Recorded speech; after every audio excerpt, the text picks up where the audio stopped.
पंचाशा सर्ग 55वां सर्ग। रावण का सीता को अपने अंतपुर का दर्शन कराना और अपनी भार्या बन जाने के लिए समझाना।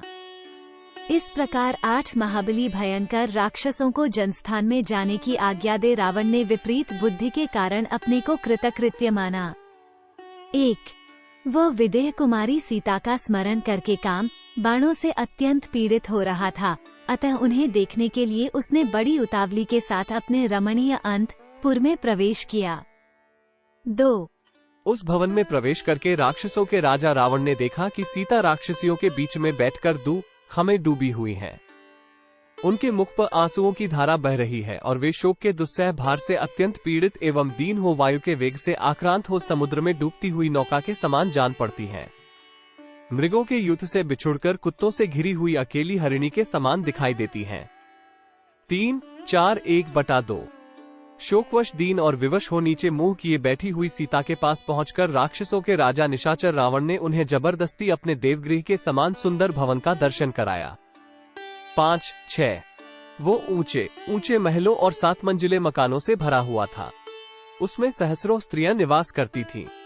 झुंड नाना जाति के पक्षी वहां कलरव करते थे। नाना प्रकार के रत्न उस अंतपुर की शोभा बढ़ाते थे। 7 उसमें बहुत से मनोहर खंभे लगे थे जो हाथी दांत, पक्के सोने, स्फटिक मणि, चांदी, हीरा और वैदुर्य मणि, नीलम से जटित होने के कारण बड़े विचित्र दिखाई देते थे।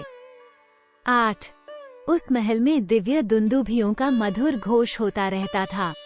उस अंतपुर को तपाए हुए सुवर्ण के आभूषणों से सजाया गया था। रावण सीता को साथ लेकर सोने की बनी हुई विचित्र सीढ़ी पर चढ़ा। 9 वहाँ हाथी दांत और चांदी की बनी हुई खिड़कियां थीं, जो बड़ी सुहावनी दिखाई देती थीं। सोने की जालियों से ढकी हुई प्रासादमालाएं भी दृष्टिगोचर होती थीं। 10 उस महल में जो भूभाग फर्श थे वे सुर्खी चूना के पक्के बनाए गए थे और उनमें मणियां जड़ी गई थीं, जिनसे वे सब के सब विचित्र दिखाई देते थे। दशग्रीव ने अपने महल की वे सारी वस्तुएं मैथिली को दिखाईं। 11 रावण ने बहुत सी बावड़ियां और भांति भांति के फूलों से आच्छादित बहुत सी पोखरियां भी सीता को दिखाईं। सीता वह सब देखकर शोक में डूब गईं। 12 वो पापात्मा निशाचर विदेह नंदिनी सीता को अपना सारा सुंदर भवन दिखाकर उन्हें लुभाने की इच्छा से इस प्रकार बोला। 13 सीते, मेरे अधीन 32 करोड़ राक्षस हैं। ये संख्या बूढ़े और बालक निशाचरों को छोड़कर बताई गई है। भयंकर कर्म करने वाले इन सभी राक्षसों का मैं ही स्वामी हूँ। अकेले मेरी सेवा में 1000 राक्षस रहते हैं। 14, 15 विशालोचने, मेरा ये सारा राज्य और जीवन तुम पर ही अवलंबित है, अथवा ये सब कुछ तुम्हारे चरणों में समर्पित है। तुम मुझे प्राणों से भी अधिक प्रिय हो। 16 सीते, मेरा अंतपुर मेरी बहुत सी सुंदरी भार्याओं से भरा हुआ है।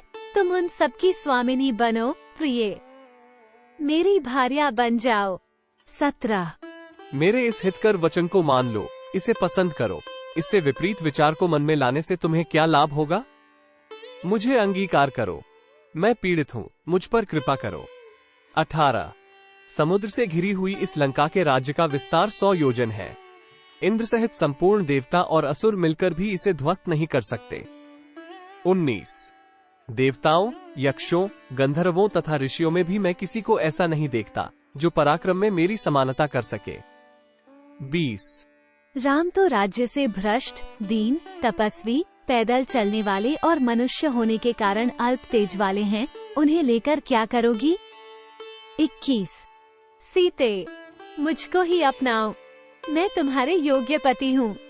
भीरु, जवानी सदा रहने वाली नहीं है, अतः यहाँ रहकर मेरे साथ रमण करो। 22 वरान्ने, सीते, अब तुम राम के दर्शन का विचार छोड़ दो। इस राम में इतनी शक्ति कहाँ है कि यहाँ तक आने का मनोरथ भी कर सके।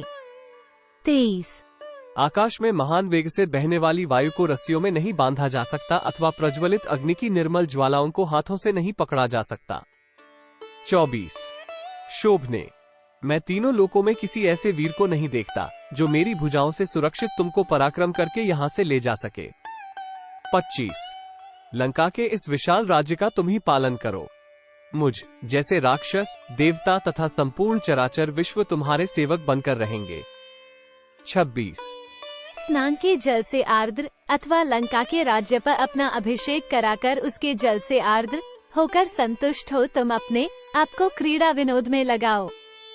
तुम्हारा पहले का जो दुष्कर्म था वो वनवास का कष्ट देकर समाप्त हो गया। अब जो तुम्हारा पुण्यकर्म शेष है उसका फल यहाँ भोगो। 27 मिथिलेश कुमारी, तुम मेरे साथ यहाँ रहकर सब प्रकार के पुष्पहार, दिव्य गंध और श्रेष्ठ आभूषण आदि का सेवन करो।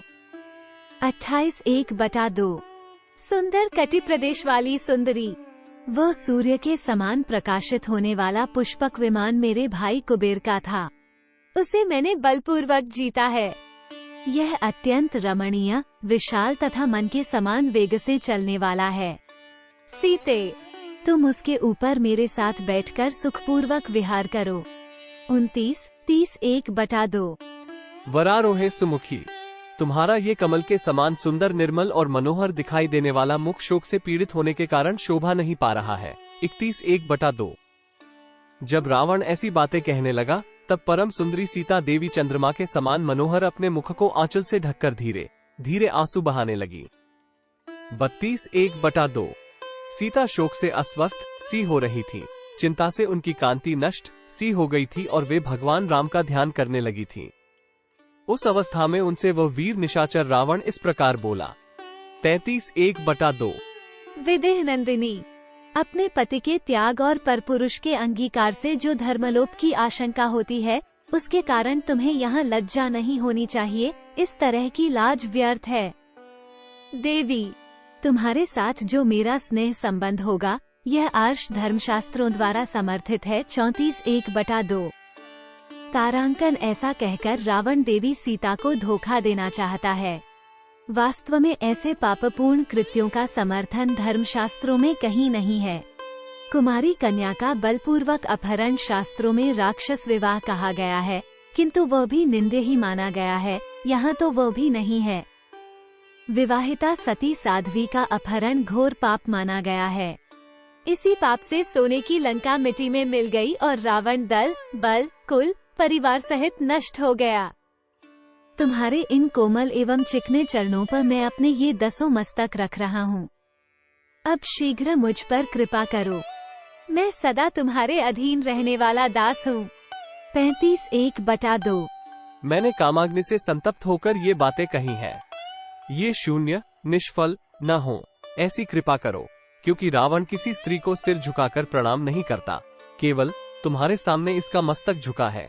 36 1/2 मिथिलेश कुमारी जानकी से ऐसा कहकर काल के वशीभूत हुआ रावण मन ही मन मानने लगा कि यह अब मेरे अधीन हो गई। 37 इत्यार्षे श्रीमद् रामायणे वाल्मीकि आदिकाव्यरण्य कांडे 55 सर्ग। इस प्रकार श्री वाल्मीकि निर्मित आर्ष रामायण आदिकाव्य के अरण्य कांड में 55वां सर्ग पूरा हुआ। 55